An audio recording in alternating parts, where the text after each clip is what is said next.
va tenter en quelque sorte de prolonger le week-end, de se mettre en ambiance fête avec mes invités, même si nos discussions vont être sérieuses évidemment, puisqu'on va interroger les dimensions politiques de la fête avec mes divers invités. Cette invitée, elle considère que les espaces de Radio France, de France Inter, sont des espaces de dance floor. Vous l'avez peut-être vu la semaine dernière investir l'émission La Terre au carré.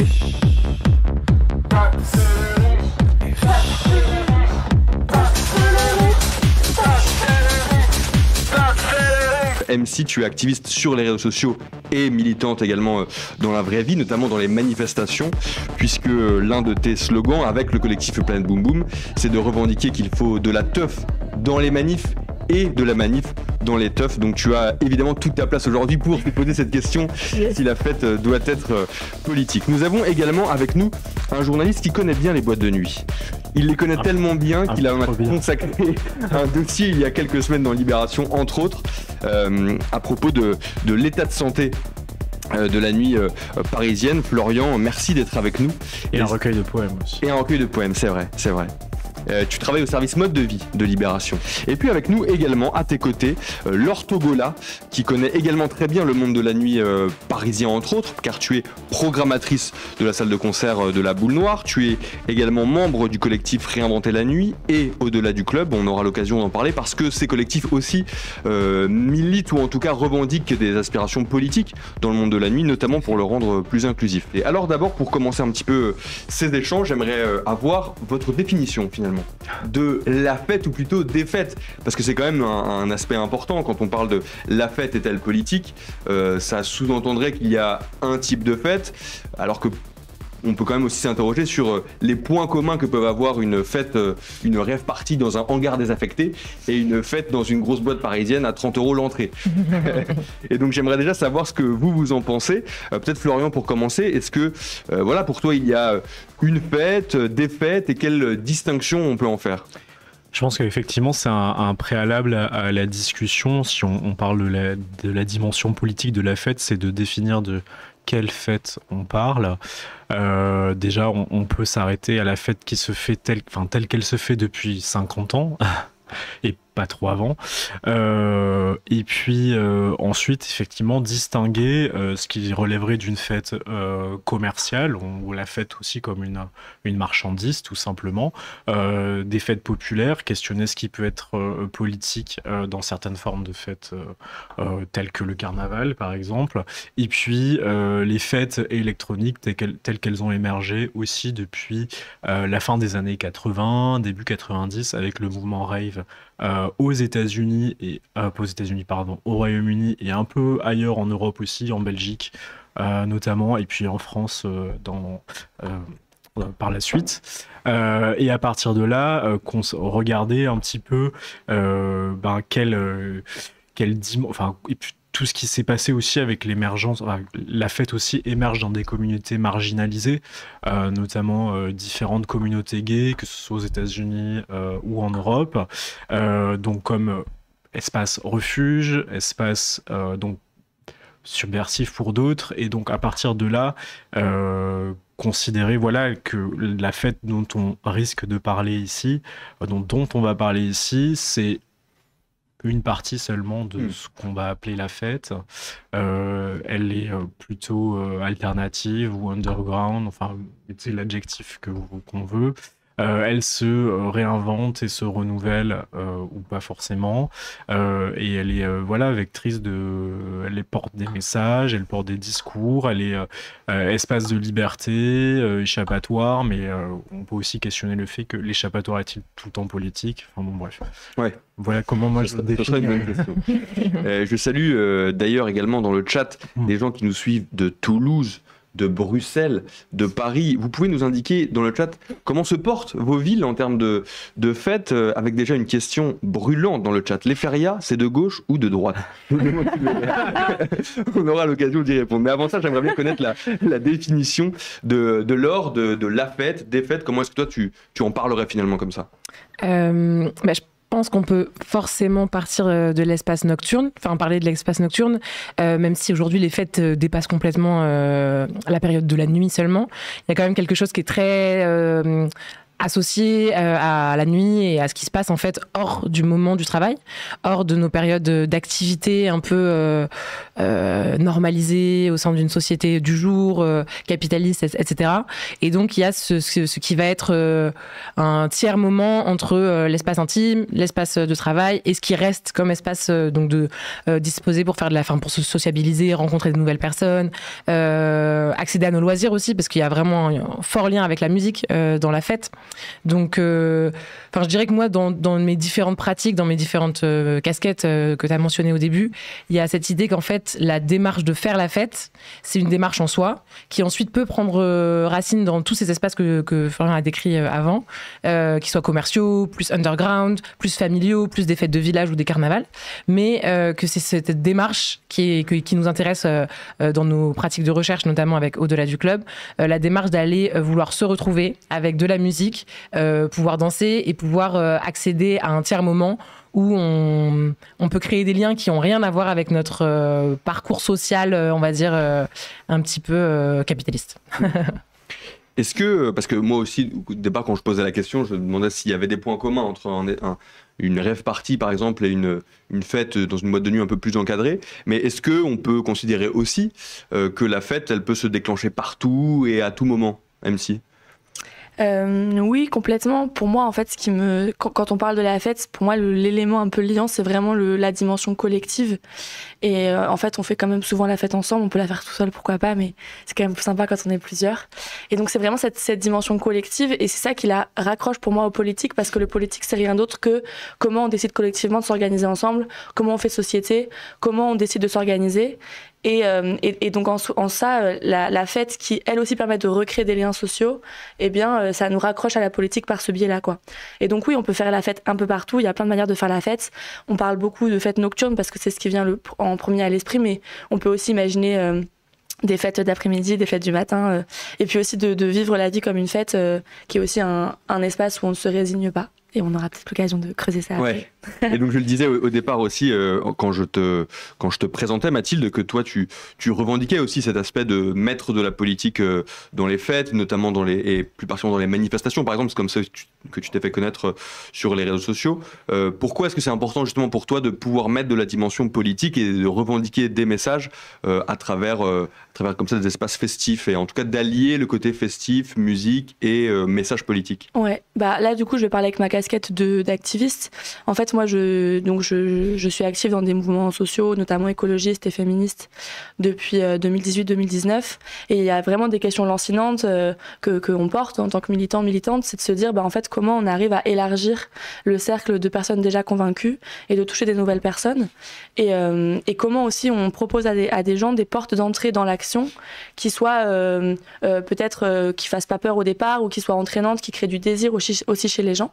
Parce qu'en face de nous, on a aussi des industries très polluantes ou nocives, quoi, qui ont vraiment des moyens de convaincre les personnes de continuer à détruire le monde. Et donc, comment nous aussi, on va recréer du désir dans nos espaces militants. Et une des manières de le faire, c'est justement d'utiliser l'art, la culture, mais aussi la culture de la fête. Parce que c'est des endroits qui rassemblent, qui donnent envie, qui créent du désir, qui montrent aussi comment on veut habiter le monde, et qui donnent envie aux gens de nous rejoindre. Et notamment en utilisant pendant les manifs contre la réforme des retraites la culture techno, on pourrait se dire mais what the fuck, ça n'a aucun lien, quoi. Et en fait, ça nous a permis de venir convaincre des personnes de nous rejoindre dans la rue.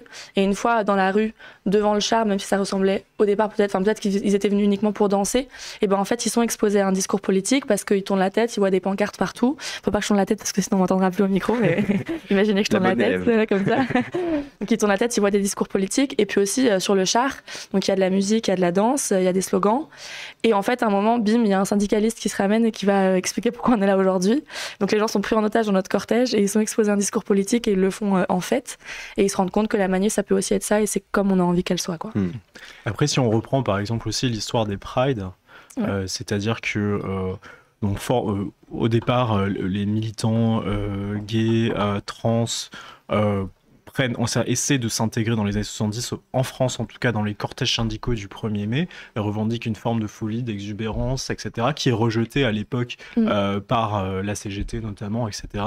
Et ensuite, je le fais en raccourci, mais comment dire, la lutte se fait par une manifestation très classique à partir des années 80, et qu'on n'appelle pas Marche et Fierté à l'époque.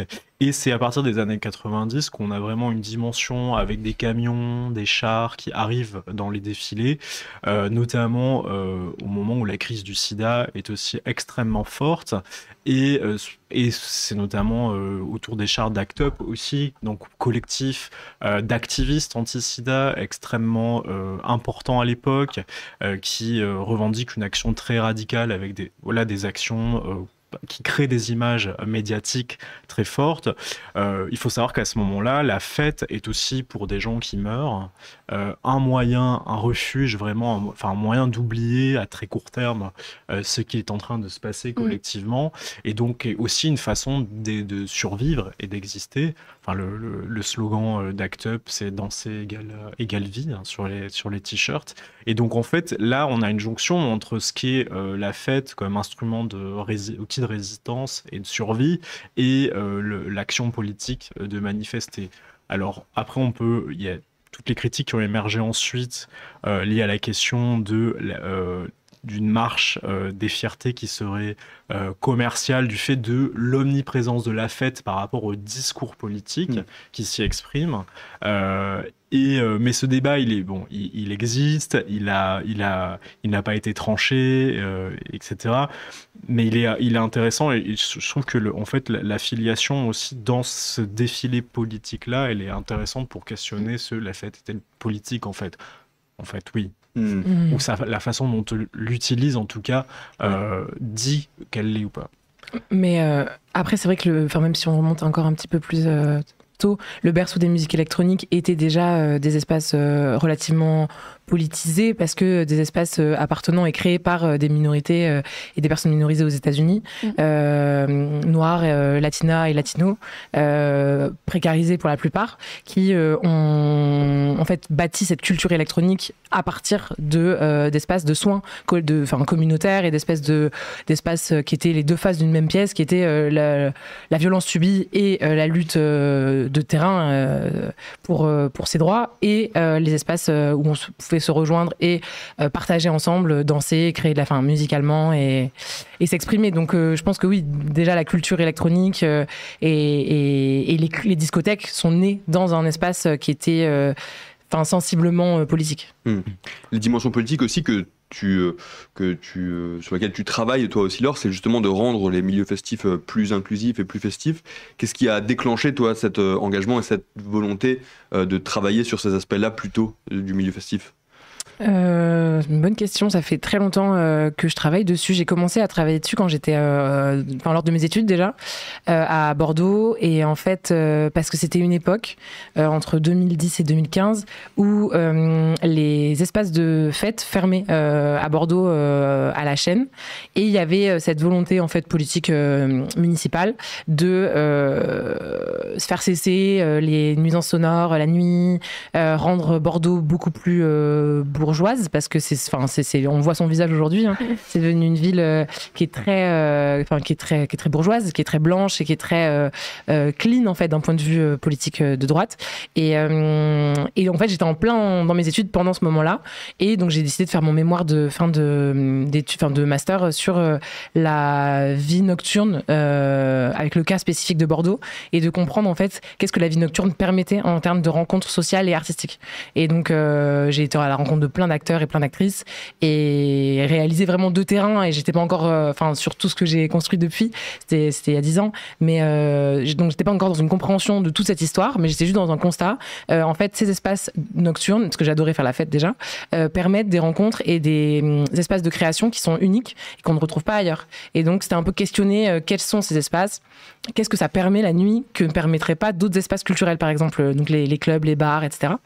Et à la fois en termes, ce que j'ai trouvé, c'est à la fois en termes de mixité sociale, quelque chose de très spécial qui est rarement possible ailleurs, parce que c'est un endroit, un des rares endroits, les bars par exemple, pour être très pragmatique, de mixité sociale dans une ville comme Bordeaux, où il n'y a pas énormément de bars non plus et de clubs, où se rencontrent des gens qui dans la journée ne se rencontreraient jamais, etc.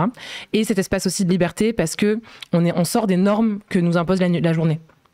Donc, on peut tous et toutes être un peu plus hors de son parcours classique, j'ai envie de dire, de se redéfinir, de trouver une identité à soi qui ressemble pas forcément à celle à laquelle on est contraint en fait, ou contrainte le reste du temps. Et enfin, au niveau artistique et culturel, donc c'est là où j'ai commencé à connaître les cultures électroniques. Et c'est qu'en fait, c'est des espaces de création spécifiques pour des gens qui n'auraient pas trouvé soit cet espace-là, soit des scènes qui les accueillent ailleurs, etc. Donc après, quand j'ai commencé à travailler dans le monde culturel, c'est resté quelque chose d'assez important pour moi. Et quand je suis arrivée à Paris, c'était la naissance en fait du Conseil de la Nuit. Et donc le premier job que j'ai trouvé, qui était un mi-temps et tout, mais c'était pour le Conseil de la Nuit, enfin la mairie de Paris, sur tout ce qui est pacifier les liens entre bar, espace nocturne et riverains et riveraines, ce qui était un gros enjeu qui n'est pas réglé. Mais on faisait de la médiation en one-to-one, quoi. C'était vraiment entre un bar et un riverain ou une riveraine, par exemple. Donc souvent les mêmes. Ouais, c'est souvent les mêmes. Mais c'était intéressant de rentrer par là, en fait, dans la vie nocturne parisienne. Et voilà, depuis, je travaille dans la musique, donc c'est des sujets qui me touchent au quotidien, quoi. Ouais.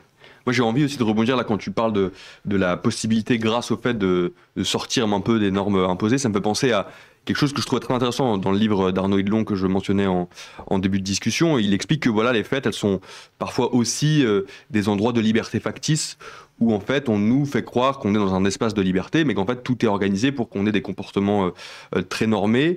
Qu'est-ce que vous en pensez, vous, de ça, par exemple, MC ? Je vais prendre la voix d'Arnaud Hidlon pour le remplacer aujourd'hui. Non, je Il y a une perruque juste en dessous.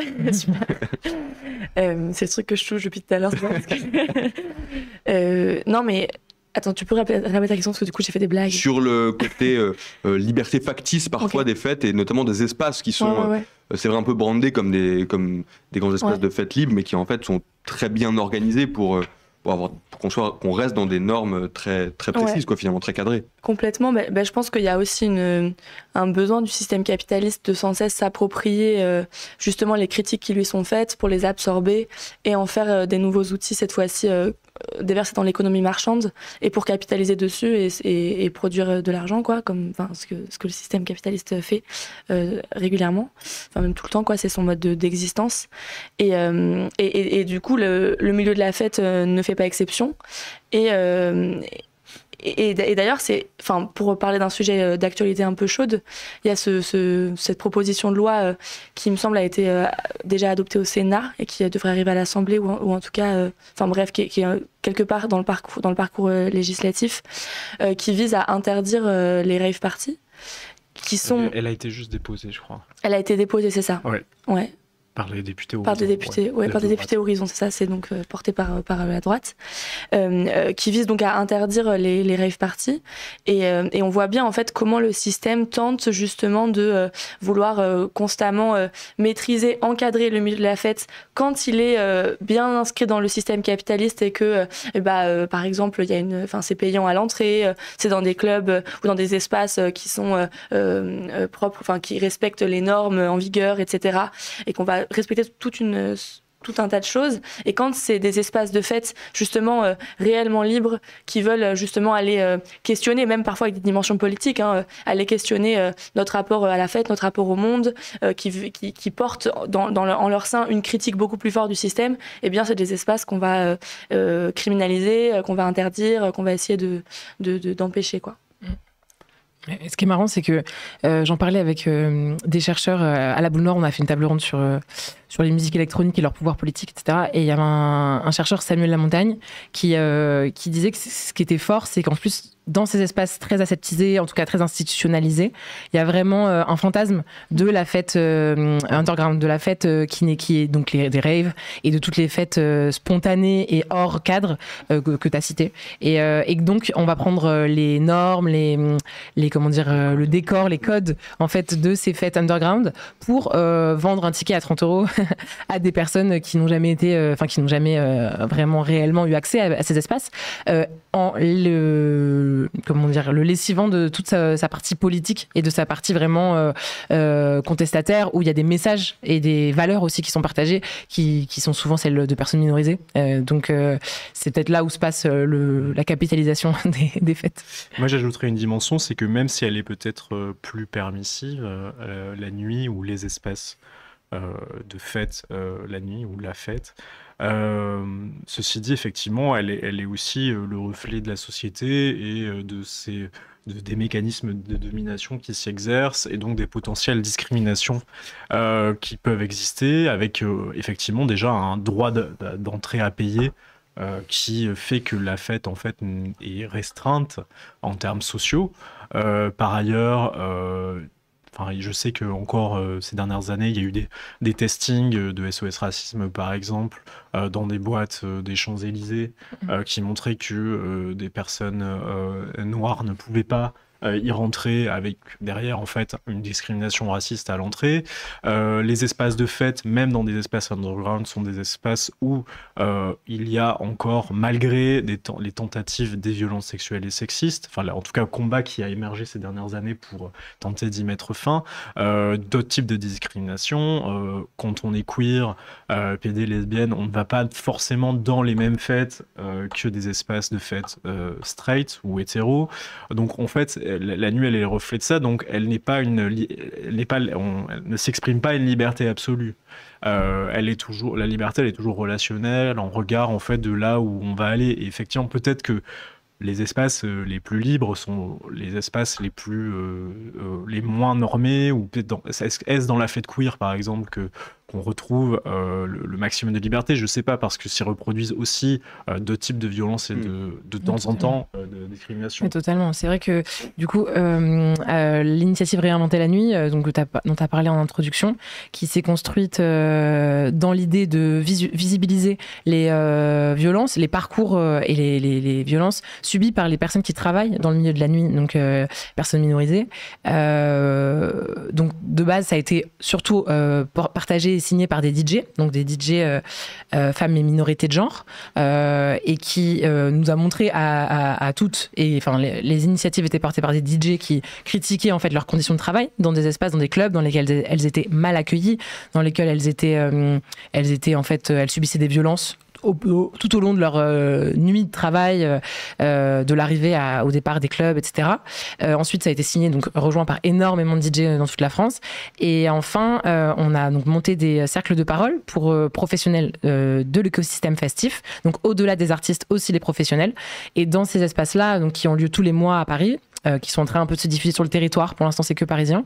On entend en fait beaucoup de personnes qui nous parlent notamment de leurs espaces, que ce soit queer, que ce soit des fêtes plus commerciales, des fêtes plus underground. Et on se rend compte que les violences sexistes et sexuelles ont lieu dans tous ces espaces et que aucun espace n'est safe aujourd'hui, et qu'il y a vraiment besoin de méthodologie et de règles plus strictes d'accueil et de travail dans ces espaces qui sont très particuliers, qui sont perçus comme des espaces de liberté accrue, des espaces de consommation aussi, de produits psychotropes ou d'alcool, etc.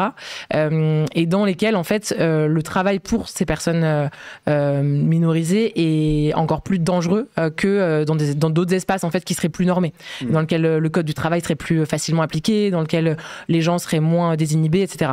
Donc c'est vrai qu'il y a un paradoxe à cette liberté apparente de la fête, c'est que donc on se donne beaucoup plus, enfin les personnes qui font la fête oublient aussi parfois des codes sociaux et qui norment nos relations, qui norment voilà, même nos attitudes en fait, et qui peut donc devenir des espaces encore plus contraignants pour les personnes minorisées. Et pas d'inquiétude dans le chat, je vois vos remarques, commentaires, questions. Je les glisse un petit peu au fil de nos discussions quand ça se rapproche de certaines de nos thématiques, parce que je vois qu'il y a des choses que mentionnent les gens dans le chat, sur lesquelles je voudrais revenir un peu plus tard. Donc voilà, pas d'inquiétude évidemment, je vois passer toutes vos remarques. J'ai une question aussi là-dessus, Laure, quand je vous entends parler de la question des violences sexistes et sexuelles dans le milieu de la nuit, la question qui me vient assez automatiquement, c'est sur le tournant qu'a pu être MeToo dans le monde de la nuit. Quelles ont été les conséquences justement de ce mouvement-là dans le milieu festif et dans le milieu de la nuit? Il y en a eu énormément.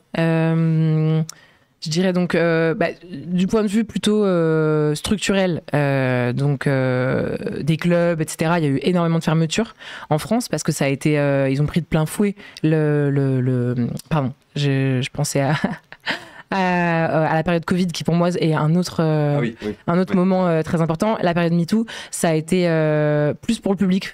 Ceci dit, je pense que ça a été une vague un peu qui a transformé nos attitudes sur ce qu'on attendait des clubs, ce qu'on attendait des fêtes, ce qu'on allait accepter ou non en fait dans les espaces festifs. Et typiquement nous la collective Au-delà du club, donc qui fait de la recherche et qui publie des livres et des revues autour de la transformation de la nuit, elle est née de cette période, cette période post-MeToo aussi, de se dire en fait on va prendre la parole sur ces espaces festifs qu'on chérit mais qui sont des espaces de contrainte. Et le fait que MeToo mette en évidence que ce soit pas des trajectoires personnelles mais que ce soit en fait structurel et systémique, ça a je pense donné de la force à des collectifs comme Au-delà du club pour se dire ok, on a une parole qui peut en fait servir à plein de gens et qui en tout cas mériterait d'être entendue par les espaces festifs, les directeurs, les directrices des espaces festifs et la culture club française en fait. Peut-être aussi une revendication qui existait déjà par ailleurs paritaire aussi dans la programmation et qui n'est toujours pas advenue en fin de compte.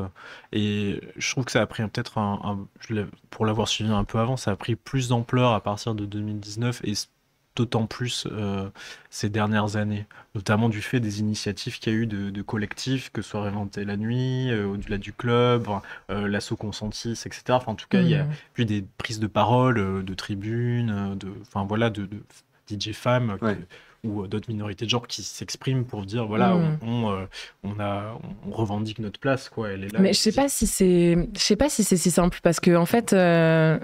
J'ai l'impression que chaque période amène du mouvement. Mais par exemple, Consentis, clairement, ça a été... c'est une asso qui fait un travail énorme, qui s'est vraiment créée pour aller défendre et transformer aussi l'accueil des personnes dans les clubs. C'est un rapport fort au public, à la fois de la mentalité du public et à la fois l'accueil du public. Et vraiment que les gens se sentent plus safe en milieu festif par plein, donc des formations, mais aussi de la prévention, de la communication, etc. Moi qui suis programmatrice, donc par ailleurs, j'ai l'impression que le regard sur le line-up et donc l'inclusivité des programmations. Parfois, il y a beaucoup de personnes, des programmateurs, des directeurs d'espaces qui font pas le lien entre les VHSS et ce qu'il y a sur scène, tu vois. Et donc, c'est là où parfois, on a l'impression, nous, en tant que militantes féministes, qu'il faut aller travailler sur chaque sujet séparément pour faire comprendre que tout est un continuum. Ouais. Et donc voilà, Consentis donc sur les publics, énorme travail. Réinventer la nuit qui s'est monté donc il y a 1 an et demi, c'est vraiment sur les professionnels, et notamment les DJ. Et leur accueil, leurs conditions de travail. Nous, Au-delà du club, on existe depuis 3 ans et demi et on faisait de la recherche plutôt sur un aspect plus philosophique et sociologique, comment se transforment les clubs. Et en fait, il y a encore énormément les Catherinettes, il y a énormément d'associations partout en France qui font des travaux, je cite celles que je connais le mieux, mais que j'ai l'impression que à chaque fois qu'on se rend compte que c'est, par exemple, j'ai rencontré un collectif de barmaids à Nantes. Elle travaille sur vraiment comment les personnes au bar vont être traitées et comment elles peuvent aussi se politiser pour être mieux prises en compte dans toutes ces politiques de VHSS. Mais j'ai l'impression que quand je rencontre des gens qui travaillent dans le secteur, et beaucoup d'hommes, parce que c'est grandement des hommes, ils font pas forcément le lien entre toutes ces luttes.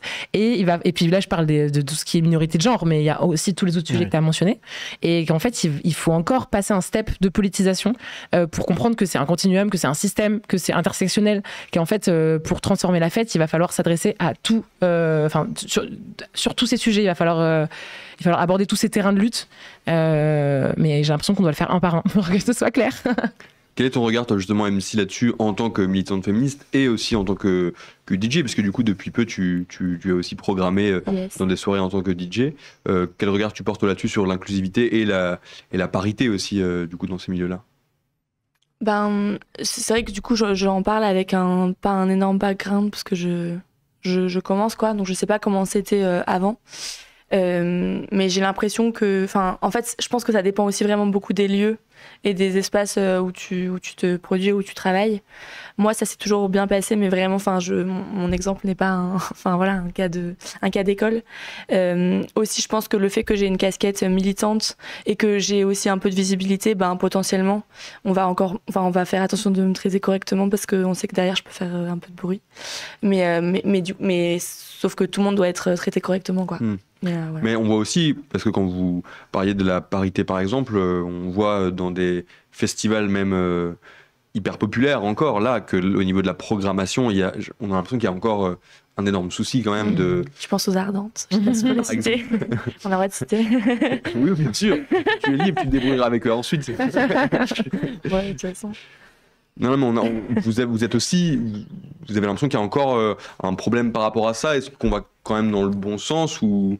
Le chiffre, c'est 14%. Il y a 14% de femmes et minorités de genre sur les line-up des festivals de musique actuels en France. C'était un chiffre de 2019, je crois. Donc, 2023, je sais plus. Ça a dû changer un petit peu à la marge, mais on n'a pas dû dépasser les 20-25%. Non, et donc, voilà. Et donc, oui, il y a une espèce d'exception culturelle française qui s'applique aussi dans la musique et la musique électronique, où on a l'impression que l'artistique est pas empreint de tous ces sujets. Que l'artistique, en fait, c'est une bulle. On peut pas rendre paritaire la partie artistique sans faire des énormes sacrifices, ce qui est complètement fou quand on voit le nombre de DJ de tout genre confondu en France. Je pense qu'il y a moyen de faire des line-up incroyables de toute musique confondue en prêtant attention en fait à l'inclusivité, que ce soit sur de personnes handies, d'inviter des artistes handis, des personnes noires, des personnes racisées, des personnes qui ne sont pas tout le temps de la même provenance aussi sociale. Enfin voilà, il y a vraiment des sujets, je trouve, comme la programmation qui sont pas encore confrontés réellement dans le milieu. Oui, il y a un travail aussi volontariste. En fait, il faut se dire que le champ de la diversité est mal représenté parce que justement il n'y a pas eu ce travail fait par la programmation depuis des années d'aller chercher justement à faire des programmations inclusives. Et donc en fait évidemment que ça demande plus de travail, mais ce travail il doit être fait, il doit être entrepris d'aller justement essayer de, y compris de s'adresser à des personnes qui sont potentiellement moins visibilisées, mais donc ça veut dire plus travailler pour aller les chercher et pour les mettre en avant et proposer des programmations beaucoup plus inclusives, quoi. Mais ça demande plus de travail, mais en fait on a envie d'un monde plus juste et ça demande du travail et on va le faire ensemble. En tout cas, cette question, je pense qu'elle est, pour mettre une petite nuance, elle est urgente pour des espaces de fête qui auraient une vocation très généraliste, etc. Mais on a aussi des espaces de fête en non-mixité. D'ailleurs, que ce soit des espaces de fête en non-mixité, par exemple lesbienne ou féministe ou gay, où là, pour le coup, le fait qu'il y ait une progression plus masculine, même s'il y a une DJ femme, c'est moins problématique que dans un espace de fête généraliste. Et je trouve que c'est important qu'il y ait des espaces de fête où il n'y ait que des femmes programmées, dans des espaces en non-mixité, puisqu'il y a un besoin aussi de faire ensemble, d'être là, on l'a vu je sais pas si là, il y avait plein de fêtes pour le d'after manif pour le 8 mars par exemple, il y avait une vocation aussi à avoir une programmation dans des lieux, de toute façon, qui a une vocation féministe, à avoir 100% de meufs programmées, quoi. Ouais, mais bon, moi, le 8 mars, c'est vrai, il y en a eu beaucoup, mais c'est vraiment un moment de l'année qui est utilisé comme la Saint-Valentin pour mettre l'accent sur ça, et ça ne change absolument rien à la dynamique générale. Et surtout, comme tu l'as dit, il y a la question du partage des ressources, parce que la question, c'est aussi d'être rémunéré. Et donc, nous, on se rend compte, encore une fois, dans les cercles de parole et d'écoute qu'on organise mensuellement, qu'il y a en fait une éviction, on peut même complètement l'appeler comme ça, des personnes, femmes et minorités de genre, des espaces festifs, au fur et à mesure de leur carrière, qui va très vite. Voilà, comme tu disais, tu as de la chance, tout s'est très bien passé pour toi pour le moment, et puis tu arrives avec une certaine visibilité. Mais il y a vraiment aussi beaucoup de personnes qui vont mixer, par exemple, si elles veulent être DJ, dans des espaces qui sont plus ou moins précaires au début, pour être payées en cash ou pas payées, ou refuser d'être payées après coup, subir des violences tout au long de leur accueil. Un mois, 2 mois, 3 mois, au bout d'une année de date où ça se passe mal et où il y a des violences parfois encore plus graves qui ont lieu. milieu, il y a énormément d'artistes qui arrêtent en fait et qui abandonnent le métier de DJ. Et c'est de là d'où est partie l'initiative Réinventer la nuit, parce que Paloma Colombe, donc qui racontait les violences qu'elle avait subies lors d'une date, qui pourtant est une DJ voilà reconnue, qui a aussi de la visibilité, de la violence de la part du public, qui a dit bah là j'ai besoin d'arrêter, je ne peux plus travailler dans ces conditions-là. Et donc en fait on se rend compte nous au fur et à mesure de nos recherches que le milieu éjecte énormément de personnes du circuit année après année, et que après 30 ans, notamment pour ce qui est des professionnels, il y a un énorme départ des femmes. Donc ça c'est un rapport du CNM de cette année qui dit qu'à partir de 30 ans il y a un énorme éviction des femmes du milieu professionnel. Et je voulais finir là-dessus parce qu'en fait un des problèmes principaux de ce secteur pour la mixité, c'est la direction qui dirige ces lieux, qui a le capital et qui programme, parce que c'est des postes aussi de pouvoir assez conséquents. Et tant que ce sera en fait une énorme majorité de personnes blanches et personnes masculines qui sont à ces postes, je pense que la transformation va être lente et va continuer à être très difficile pour nous, même si on essaye de faire tout ce qu'on peut pour que ça change. Donc c'est ça, je pense, un des points centraux à transformer. Pour revenir aussi sur notre question de départ, puisque tout à l'heure, quand on se posait la question sur les fêtes, la fête est-elle politique, il y avait notamment des réflexions dans le chat qui disaient qu'il y avait aussi des fêtes complètement non politiques. Par exemple, et c'est l'exemple que mentionnait la personne dans le chat, sur la célébration de la Coupe du Monde, par exemple, qui disait que c'était une célébration qui n'était pas du tout politique. Qu'est-ce que vous en pensez, vous ? Est-ce qu'il y a des fêtes qui sont, à vos avis, foncièrement non politiques ? Ou est-ce qu'il y a toujours forcément une dimension politique dans la fête finalement ? Qui veut se lancer sur cette question qui pourrait être débattue pendant des journées entières ? MC. Allez, je me lance. Mais rattrapez-moi si ça part en torche. Non, mais en fait, déjà, bon, je vais pas définir, moi, avec ma petite baguette magique, qu'est-ce qui est politique ou qui ne l'est pas, mais juste rappeler que, en fait, la politique, elle est partout, elle nous imprègne, elle est partout autour de nous. C'est juste comment on s'organise ensemble collectivement, comment on fait société, quels sont les rapports qu'on entretient les unes avec les autres. Donc, partant de là, en fait, on pourrait dire que tout est politique. Le fait que je sois venue en pantalon aujourd'hui, il y a 60 ans, ou peut-être un peu plus, ça aurait été interdit parce que je suis une femme ou perçue comme telle et que je porte un pantalon. Et que c'était interdit pour les femmes de porter des pantalons. Donc en fait, toutes les décisions tout ce qui fait qui on est, à un moment, il y a eu quelque part une décision prise par un petit groupe de personnes pour décider de nos sorts et de nos vies et de nos trajectoires. Et donc, tous les moments collectifs, en fonction de comment on les organise, comment ils sont structurés, comment on les vit, eh bien, il y a des éléments politiques qui les traversent, qu'on le veuille ou non. Après, il y a juste des gens qui le reconnaissent pas et du coup, qui vont dire non, mais ça, ce sera pas politique, je veux pas que ce soit politique. Mais en fait, très bien, mais c'est au-delà d'eux, quoi. Donc, ça, c'est posé. Et ensuite, là, on parlait par exemple de la Coupe du Monde. Évidemment que si. Enfin, il y a plein d'éléments politiques de notre organisation sociétale qui traversent des événements aussi massifs comme la Coupe du Monde. De nombreux matchs sont régulièrement ponctués d'épisodes racistes de la part des supporters envers des joueurs non blancs. Donc ça, c'est des sujets hyper importants. Quand il y a des défaites ou des victoires, justement, sont remis sur la table par l'extrême droite souvent. Le fait que l'équipe n'est pas assez blanche à leur goût et donc que ce serait pas vraiment l'équipe de France pour parler de notre cher pays. Mais donc oui, en fait, il y a évidemment des enjeux politiques derrière, des instrumentalisations qui sont faites de part et d'autre, ou en tout cas des sujets politiques sont mis sur la table. Et donc si, moi je pense que même la Coupe du Monde et surtout la Coupe du Monde, c'est des politiques, quoi. Je dirais que peut-être ce qui peut faire la différence, c'est sur éventuellement la portée, si la fête est vectrice ou pas de transformation sociale.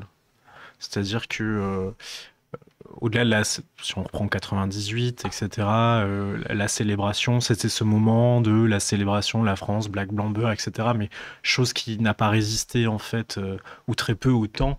Et 4 ans plus tard, Jean-Marie Le Pen au second tour de l'élection présidentielle.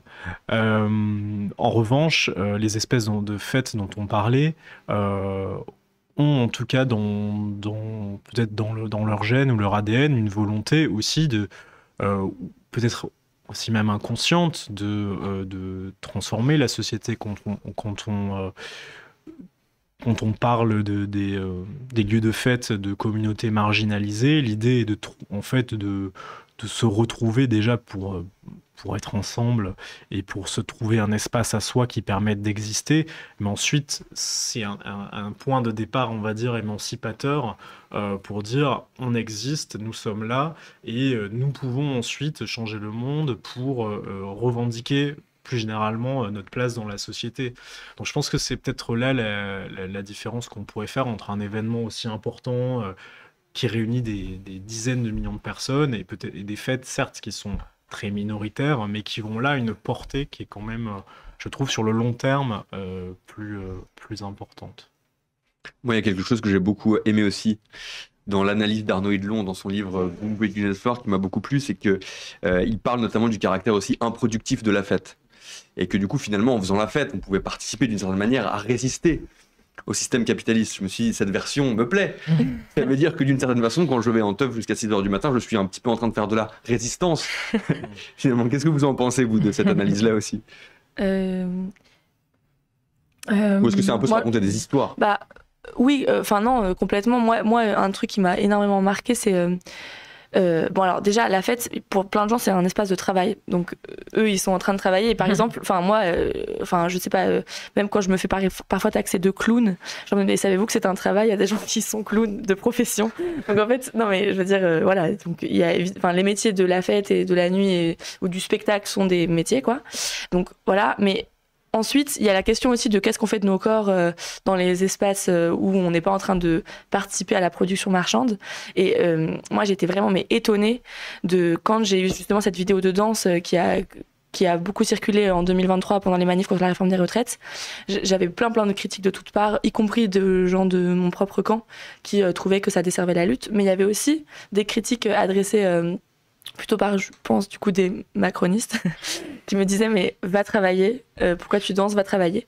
Et je me disais, mais c'est fou que ce qui les dérange, c'est de voir un corps qui n'est pas en train de produire du fric ou de participer à quelque chose que dans le système capitaliste, on va rapporter à quelque chose de marchand, bien cadré, bien normal, quoi.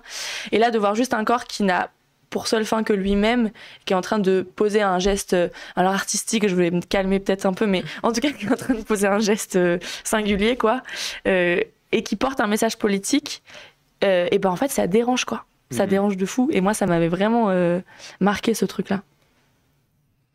Ouais, carrément, je te rejoins là-dessus. C'est vrai que le l'oisiveté dérange, et... Donc là, avec Au-delà du club, on sort dans 2 semaines le 4e numéro de notre revue qui s'appelle Flashes, donc qui est actuellement en précommande sur notre site. Et donc chaque numéro a une thématique. Et là, la thématique de celui-là, c'est repolitiliser les espaces festifs.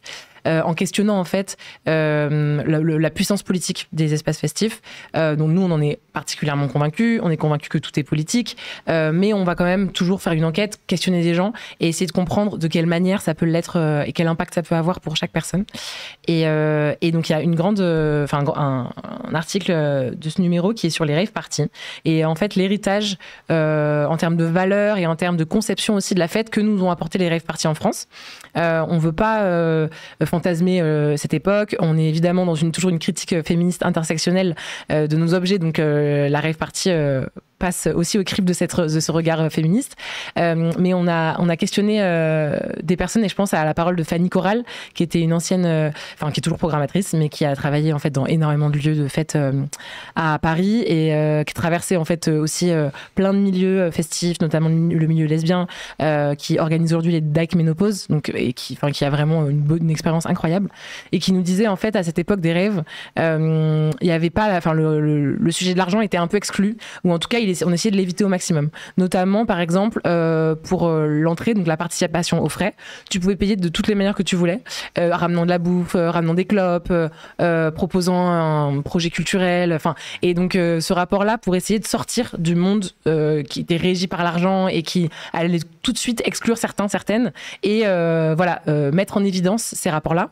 Elle dit, alors qu'à cette époque, en face, dans les années 90, les clubs, c'était l'exemple même de la division sociale, de la distinction sociale, avec par exemple donc des espaces VIP, des espaces où il fallait payer une bouteille pour entrer, des espaces qui étaient destinés à la chasse, qui était donc appelée autrement la séduction, mais des hommes sur les femmes, donc avec tout un rapport, donc c'est gratuit pour les femmes, les hommes se mettent en hauteur, les gens qui ont de l'argent sont plus visibles, etc. Et en fait, elle a vraiment mis en évidence cette opposition entre l'espace qui existait pour faire la fête, qui était donné pour faire la fête, qui était un espace en fait qui accentuait encore plus les démarcations sociales et que c'était horrible pour elle de traverser cet espace, surtout en tant que personne lesbienne qui en plus devait réfléchir à tout ce rapport, parce qu'elle vient de Montpellier je crois, tout ce rapport d'être une femme dans un espace hétéronormé et de devoir essayer de sortir de ce rapport un peu d'oppression à la séduction hétéro, et les espaces de rave qui à l'époque pour elle était plein de défauts, effectivement, elle en parle aussi dans l'article, mais qui permettait d'arriver en fait sans argent, avec un gros pull, en étant un peu un électron libre, avec une fête un peu désorganisée, qui permettait en fait d'être soi et d'être oisif, et en plus même de revendiquer le fait d'être hors de l'espace capitaliste pour un temps, donc hors du temps aussi, parce que la musique électronique vient apporter ce rapport au temps qui est un peu déconstruit, des fêtes qui duraient des jours, donc il y avait plus ce truc de c'est lundi matin, voilà, et donc ça m'a particulièrement marqué dans son témoignage, le fait qu'effectivement en fait les raves apportaient un espèce d'univers hors du milieu, du rapport vraiment être productif, être dans le monde du travail, devoir prouver quelle est notre place dans le monde du travail aussi, quel est notre rapport à la société, où est-ce qu'on se positionne, etc. Et donc effectivement elles ont aussi été réprimées énormément pour ça, selon elle et selon les différentes personnes qu'on a interviewées, parce qu'elles ne servaient à rien en fait à l'État. Pour l'État, elles n'amenaient rien. Personne ne pouvait taxer des impôts dessus. Elles échappaient complètement au système, au système économique. Et je trouvais ça assez intéressant et de se dire voilà, du coup l'héritage des raves, ça peut être de garder cette envie de sortir du système et de faire des choses qui ne servent à rien, Et quand tu décris tout ça et quand tu parles de repolitiser aussi les fêtes, ça me fait penser à une discussion qu'on avait avant cette émission, Florian, quand on parlait notamment du... micro. Ouais, hors micro, exactement, dans la cafétéria de Libération. Où je disais que voilà, que je voulais que la question de cette discussion, c'était la fête est-elle politique, et tu disais la question, ça devrait plutôt être la fête est-elle toujours politique. Qu'est-ce que tu veux dire toi aussi par là? Est-ce que quand on paie 30 € pour faire une teuf semi-clandestine ou soi-disant warehouse, même si les warehouses sont un peu calmés ces derniers mois et années, depuis 2-3 ans là, juste pour des considérations qui sont pas du tout des considérations dont on parle depuis tout à l'heure, est-ce que c'est toujours politique? Je m'interrogeais en fait aussi sur les motivations éventuellement d'un public. La fête électronique techno, elle s'est beaucoup marchandisée, avec l'exemple berlinois en tête, ou des gros clubs, et d'en faire. Après, en même temps, on pourrait nuancer et dire oui, mais en même temps, si la fête se structure, derrière, il y a une économie avec des travailleurs qu'il faut rémunérer, donc c'est la question finalement du prix juste éventuellement à payer. Ça, on le retrouve dans des tarifications qui vont du simple au double entre des soirées ou des lieux. Par exemple, la station Gare des Mines, qui est un club du 10e arrondissement, oui, pratique une tarification qui, selon moi, est plutôt juste, autour de 10, 12, 15 €, quand d'autres clubs, des mastodontes, des clubs qui appartiennent à des mastodontes de la ville, par exemple certains lieux de Paris Society, par exemple, font payer un prix d'entrée fantôme énorme. Donc, est-ce qu'on est dans des espaces là qui politiques, alors qu'il y a une programmation techno ou hard techno? Genre, on peut s'interroger. Par ailleurs, intrinsèquement, est-ce que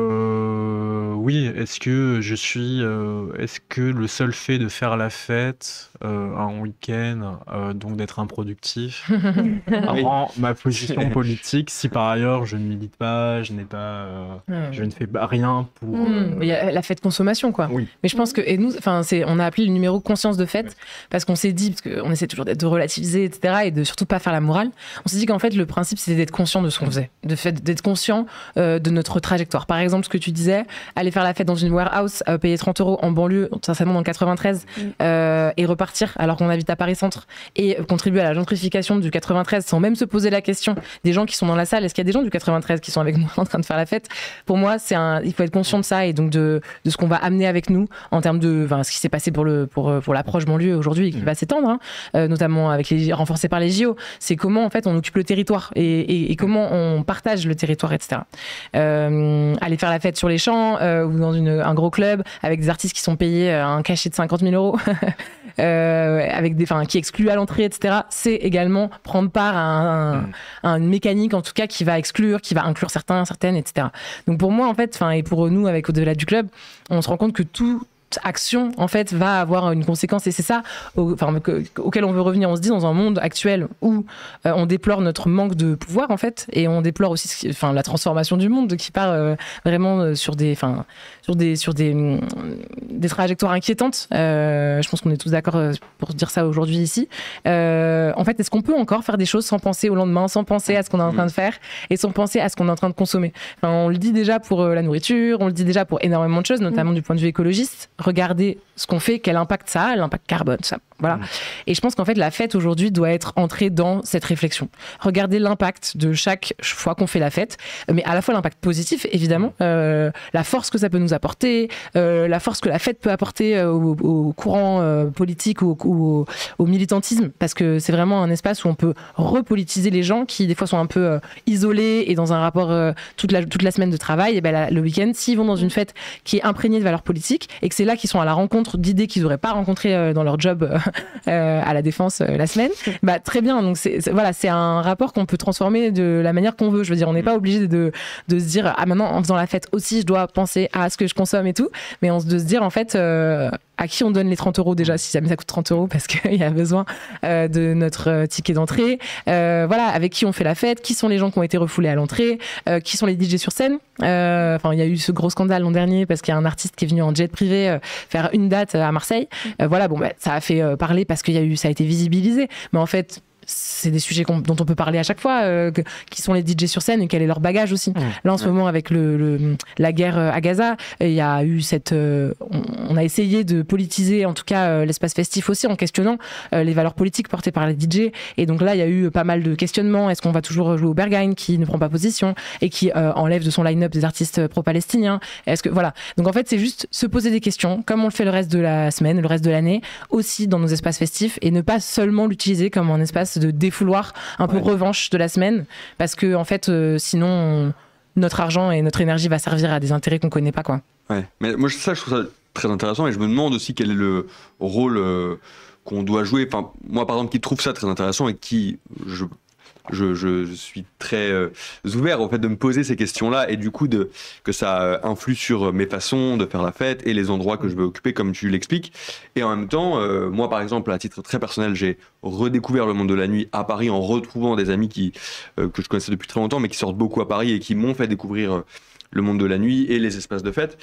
Et j'ai l'impression, peut-être que je me trompe, mais j'ai l'impression que si j'arrivais avec ce genre de discours et simplement de dire il faudrait qu'on se pose les questions de où on va et de qui on finance, etc., de très rapidement passer pour un mec chiant parce que, en effet, on va faire la fête le week-end pour ne se poser aucune question parce qu'on s'en pose déjà assez la semaine quand on est au travail, quand on fait plein de choses. Et donc, c'est difficile d'avoir un discours qui ne serait pas moralisateur, qui serait à la fois aussi politique et qui serait audible pour des personnes qui sont, au demeurant en tout cas, moins politisées que moi, mais toute proportion gardée, mais voilà. Je suis pas sûr parce que je pense qu'aujourd'hui, les meilleures fêtes, elles se font dans les espaces où ces questions-là sont prises en compte. Mais c'est vrai, mais eux aussi, ils seraient d'accord pour le dire, mais sans s'en rendre compte. Par ailleurs, moi, je voulais ajouter une dimension, c'est dans tout ce qu'on disait, regarder aussi les espaces où la prise en compte, le soin, la prise en compte de l'autre est au cœur de la fête, et notamment ou des clubs, dans les espaces où, par exemple, une place est accordée à la réduction des risques. Et pas seulement de la question toute substance psychoactive entendue, y compris l'alcool. Et par exemple, un club qui dirait, voilà, je fais en sorte que cette question il y ait peut-être une prise en compte que l'alcool est le produit qui crée le plus de morts indirects par an chaque année en France, et qui en même temps dit j'ai dans mon public des usagers de drogue qu'il ne faut pas réprimer et sortir avec une sécurité extrêmement violente, et que j'accueille avec un stand et où j'ai toute l'information disponible sur les produits, mais y compris sur la question de la santé auditive, puisqu'on est dans des espaces de musique, etc. Donc pour moi, une fête ou un espace de fête ou un club qui prend en compte cette dimension du soin est aussi un espace, et voilà, qui là j'ai plus le mot que je voulais mettre, mais c'est pas grave, qu'il est intéressant de regarder, et peut-être là où la fête se fait le mieux. Et ben ça me fait penser aussi à des personnes dans le chat qui tout à l'heure faisaient remarquer que dans la fête avait pu aussi évoluer notre rapport à l'alcool. Je sais pas si vous le remarquez vous aussi ça, ou parce que c'est aussi ce que quelqu'un vous a remarqué dans le chat, et moi c'est aussi l'impression quand même que ça me donne, c'est que ça peut être potentiellement très parisien quand même, cette évolution du rapport à l'alcool et de moins être alcoolisé. Je sais pas si vous avez une observation là-dessus ou pas. C'est vrai que, moi, par exemple, pour parler de mon cas très personnel, je consomme plus d'alcool. Et ça m'empêche pas de faire la fête. Au contraire, je fais beaucoup la fête. Sobre, du coup. Mais après, de toute façon, en France, on a un énorme problème avec l'alcool, en tant que société, et même au-delà de rapports individuels, quoi. Avec des lobbies qui ont toutes leurs entrées dans les espaces de décision politique, et qui, du coup, poussent, par exemple, là, pour le Dry January de janvier. Du coup, oui, parce que January, ça veut dire janvier. On apprend plein de trucs dans ce live. Du coup, qui normalement devait être en collaboration avec le gouvernement, avec des messages gouvernementaux et toute la force de frappe communicationnelle du gouvernement, qui devait pousser justement tout le monde à essayer le Dry January pour pas boire d'alcool pendant un mois. Et bien, finalement, au dernier moment, ça a été retiré. Il n'y a pas eu le soutien du gouvernement, parce qu'il y a les lobbies qui sont revenus répliquer en disant que ils avaient un commerce à faire tourner, quoi. Et du coup, oui, on a tous et toutes un rapport potentiellement compliqué ou dangereux à l'alcool. Et ça, il faut aussi rappeler la responsabilité politique, quoi. Et quand je dis politique, cette fois-ci, c'est de nos gouvernants politiques, de justement travailler sur ce sujet, arrêter et assainir les liens avec les lobbies de l'alcool dans tous nos espaces, et la fête en est un important, parce que comme justement espace de liberté, factice ou pas, mais en tout cas de liberté, où on est désinhibé, où on lâche prise dans un rôle un peu défouloir, exutoire, etc. Et l'alcool peut jouer justement ce rôle, ou donner l'illusion de donner ce rôle, de vouloir un peu lâcher la rampe et se vider la tête. Et vu que c'est aussi, ça peut avoir un rôle anxiolytique pour des personnes non traitées en thérapie, ou en tout cas une béquille en plus, quoi, mais pareil, qui a son lot, qui est illusoire, parce que le lendemain t'as quand même une redescente, quoi, d'anxiété. Oui, elle est ultra consommée, et avec tous les problèmes de santé publique que ça génère, quoi. Je reprends une autre remarque dans la chat, toujours sur ce sujet, mais sur un autre sujet en particulier, de quelqu'un qui nous disait « J'ai besoin qu'on parle des gormitis ». Et moi j'ai vu ça passer il y a pas longtemps. En fait, je ne savais pas que... je voyais du coup à qui on faisait référence. Donc c'est des mecs aux gros bras qui se mettent torse nu dans des soirées techno et qui prennent énormément d'espace, parfois en agitant des drapeaux français. Est-ce que c'est quelque chose de nouveau? Est-ce que c'est un vrai phénomène, ou est-ce que c'est un truc hyper isolé? Est-ce que vous remarquez des choses par rapport à ça? Est-ce que vous avez des choses à en dire ou pas? Moi, j'ai botté en touche parce que c'est pas du tout des gens que je vois. Moi non plus, j'avoue non plus, mais pour en avoir parlé un peu, c'est vrai que ça, de base, l'espace que prennent les gens sur le dance floor, c'est un sujet qui me questionne beaucoup, et qui me questionne vraiment de manière personnelle au départ, c'est-à-dire qui me met mal à l'aise. Et ensuite, de manière politique, parce qu'il y a une histoire aussi de revendications féministes sur la place que peuvent avoir les minorités de genre sur le dance floor. Donc là, les Pussy Riot, etc. Les Pussy Riot, non. Ah si, c'est ça. Si. Je me sais plus exactement la ref, mais je crois que c'est ça.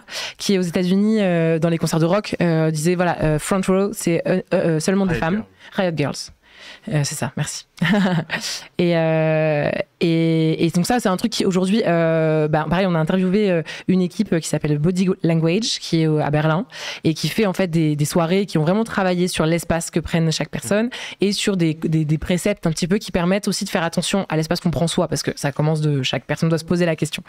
Et il y a aussi certaines soirées à Paris qui essayent de revendiquer ça, c'est-à-dire queers and women to the front, donc vraiment laisser la place sur le dance floor, ou au moins faire attention à la place qu'on prend sur le dance floor, parce que c'est vrai que souvent de base on voit que des hommes au premier rang. Que des hommes au premier rang, le plus proche du ou de la DJ, beaucoup d'hommes blancs majoritairement. Les bras qui dépassent. Et voilà, et qui parlent des fois à la DJ ou au DJ, qui prennent beaucoup de place et qui se questionnent pas sur leur espace de danse, et donc qui renvoient en fait toutes les personnes, les autres personnes derrière, dans les coins, etc. Donc de base, je pense que c'est un continuum, encore une fois. Ça part de là, c'est-à-dire qui est au centre du dance floor, c'est comme la cour de récré, voilà, qui est au centre de la cour de récré, voilà, et qui se rend même pas compte qu'il est au centre. Donc je pense que il faut quand même réfléchir à ça, et que chacune dans le chat se pose la question quand il ou elle danse de la place qu'il laisse ou qu'elle laisse aux autres. Et ensuite, on arrive évidemment à l'acmé de ce truc, qui est ces mecs qui se mettent torse nu. Déjà, ça, pour moi, c'est un point de plus d'attention. C'est en fait, il y a ce truc de, on se met pas torse nu si tout le monde ne peut pas se mettre torse nu. Ça, pour moi, c'est un truc de base. Et donc, effectivement, dans les clubs, on a eu plusieurs témoignages ces dernières années de clubs qui refusaient que les femmes se mettent torse nu, là où elle laissait les hommes se mettre torse nu. Donc déjà, il y a un sujet là-dessus. Et enfin, le drapeau français. Là, j'ai rien à dire là-dessus. Non, j'ai juste faire l'écho du commentaire du patron du kilomètre 25. Je crois qu'il y a eu pas mal de gormiti à un moment, qui disait vraiment, je ne veux pas de ces personnes dans mon club. Et j'ai trouvé ça assez bien, parce que kilomètre 25, c'est un énorme club qui brasse certainement beaucoup d'argent, voilà, mais qui veut quand même avoir une politique interne qui soit respectueuse, et qui veut que, en fait, on laisse à la porte en tout cas certaines choses, et notamment le fait de revendiquer la France aux Français, la droite et l'extrême droite, en agitant le drapeau français, en montrant ses muscles, avec un truc très viriliste et très inquiétant, en fait, hyper inquiétant. Je pense que moi, si je voyais ça en club, je partirais immédiatement. Donc j'ai trouvé ça cool qu'ils agissent. Quelqu'un d'autre veut rebondir là-dessus ou pas?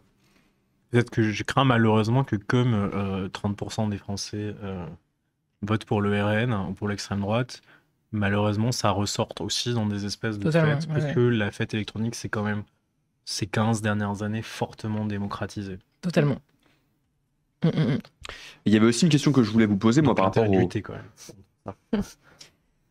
rapport aux disparités géographiques de la fête et des fêtes en France, parce que là on parle évidemment beaucoup de Paris parce que c'est un haut lieu de la fête en France, mais comment se portent aussi les milieux festifs ailleurs en France, parce que je le disais aussi, moi, si je redécouvre un petit peu le monde de la nuit en étant à Paris, c'est bien parce que de là où je suis originaire, des Vosges, pour ne pas citer ce fabuleux département, c'est un peu plus difficile de faire la fête qu'à Paris. Et je sais que vous en avez parlé aussi dans le dossier de Libé, Florian, un petit peu du désert de la nuit hexagonale quand on sort un peu de Paris. Il faut bon, on va essayer de reprendre depuis un peu le début, mais c'est vrai que à Paris, il y a 15 ans, s'est amorcé une réflexion sur la question de ne pas laisser mourir la nuit, c'est-à-dire de voir disparaître des espaces de fête, etc. Sachant que j'avais lu une recherche qui expliquait que c'était parce que les acteurs avaient su se fédérer que cette pétition avait pu avoir lieu, et donc ça montrait déjà une forme de dynamisme qui allait de l'avant, et les autorités, en tout cas municipales, ont joué leur rôle finalement, et accompagné aussi avec un poste d'élu, avec le conseil de la nuit, avec des subventions, etc. Finalement, la structuration d'un milieu qui reste et qui restera fragile et précaire. En France, et ça s'est accéléré avec le Covid, dans le reste du territoire, je crois que déjà en 40 ans, on est passé, j'ai plus les chiffres exacts, mais en tout cas, le nombre de disques, ce qu'on appelle discothèques, a diminué, me semble-t-il, de moitié. Alors, dans les grandes villes, on observe l'émergence de nouveaux clubs aussi de musique électronique qui essaient de structurer aussi les choses, le Macadam à Nantes, Calt à Strasbourg, etc. Mais est-ce que ça compense le fait que les espaces de fête disparaissent ailleurs. Alors après, chaque ville et chaque région aussi son histoire et son rapport à la fête. Moi, venant de Toulouse, c'est pas forcément une grande ville, c'est pas une ville qui a qui avait une culture ou qui a une culture club, contrairement à d'autres, contrairement à Nantes, contrairement à Lyon, où il y a des institutions, quoi. Donc ça et je ne sais comment dire. Il y a effectivement ça dépend aussi du rapport des autorités au monde de la nuit sur place. Là, je voyais vous parliez dans l'article, vous en parliez de Marseille. Et donc, il y a eu un manifeste là qui est sorti il y a quelques semaines maintenant pour que Marseille retrouve des espaces de fête qui soient accessibles pour les collectifs et les artistes locaux, qui soient accessibles pour tout le monde, qui soient pas trop chers et qui respectent aussi le public, etc. En disant que si tout ça disparaît, il y aura plus d'espace. Enfin, il y a déjà très peu d'espaces de fête, à part soit la fête libre, soit chez des personnes privées, quoi. Donc, et là, j'y étais il y a 15 jours, je crois, pour le carnaval. Et en fait, c'est vrai qu'il y a quand même d'autres aussi espaces de fête que les clubs et tout qui existent dans la ville partout en France. Mais ouais, ça passe pas forcément par ce réseau-là de clubs institutionnalisés et tout. Mais il y a quand même, en tout cas, la velléité de créer des espaces de fête existe partout en France, je pense. En tout cas, dans la plupart des endroits où je connais des gens, où je peux bouger. Mais le soutien public, effectivement, est pas du tout forcément le même, et je pense que c'est très politique, encore une fois. C'est très des municipalités, quoi, qui soutiennent ou pas l'existence de fêtes dans l'espace public, dans l'espace même du coup les espaces privés, parce que c'est tellement soumis à autorisation, le fait d'avoir le droit d'ouvrir jusqu'à 5 heures, que ça dépend énormément de la volonté politique. Oui, et puis la baisse aussi des budgets du ministère de la Culture, qui ensuite se répercute sur les régions, et donc sur les départements, sur les collectivités. Enfin, ça, c'est un énorme sujet, et je pense qu'on va se manger aussi une énorme chute des financements publics. Parce que là, c'est des budgets qui sont sur cette année, mais du coup, dans les 2-3 prochaines années à venir, et ça va pas aller en s'arrangeant, quoi.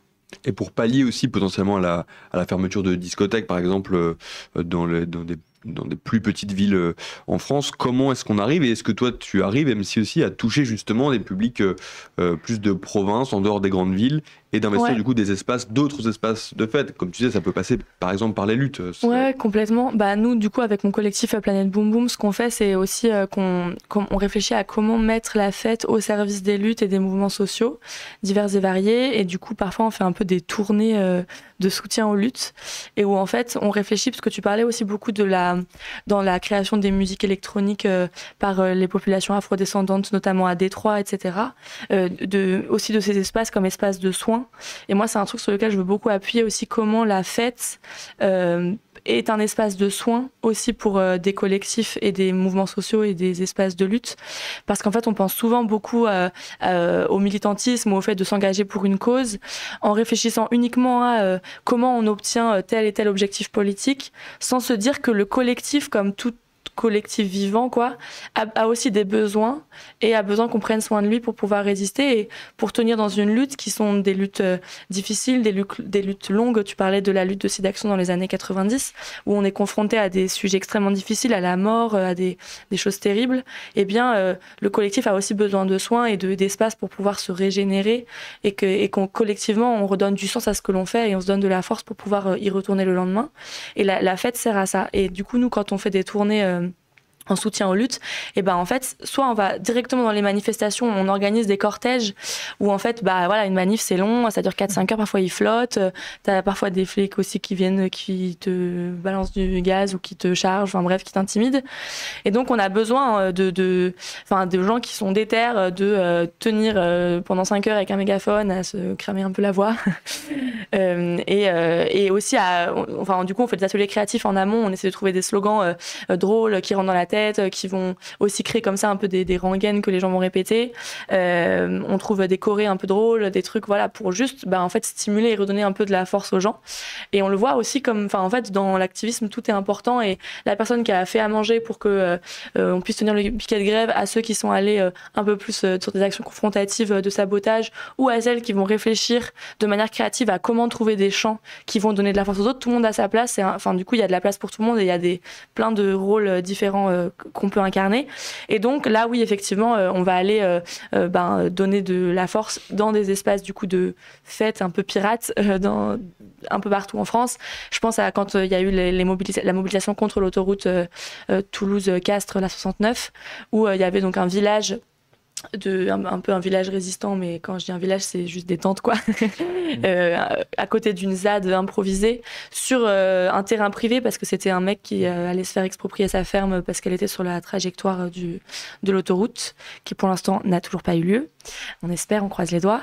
Et bien là, à cet endroit-là, on a fait du coup une espèce de petit concert avec, du coup une fête, disons le mot, et où on a justement interprété des musiques aussi qu'on avait composées pour s'opposer à l'autoroute A69. J'aime beaucoup cette note positive qui va nous permettre de conclure nos discussions, et j'allais oublier en plus avant de refermer nos discussions, je le place maintenant, que ce week-end c'est le Climat Libé Tour à Paris, et que ce vendredi du coup de 17h30 à 19h30 il y aura une émission Twitch en direct qui sera animé par Corentin, que vous avez déjà régulièrement vu ici. Et si j'en parle, c'est parce qu'il y aura un invité exceptionnel. Paul Watson sera avec nous lors de ce stream, ainsi que Emma Aziza, hydrologue, Frédéric Lemanac et Adrien Gou de Bloom, ainsi que Louis Cofflard, avocat des Amis de la Terre. Et donc, je vous le dis, si vous voulez suivre en direct nos discussions, ce sera à partir de vendredi de 17h30 à 19h30. Voilà qui est dit. Et puis, avant de refermer ce stream, je vous remercie, mes trois invités, Florian, Laure et MC, d'avoir été avec nous ce midi pour discuter de la fête et de ses dimensions politiques. Merci beaucoup à tous les trois d'avoir été avec nous. Merci. Merci.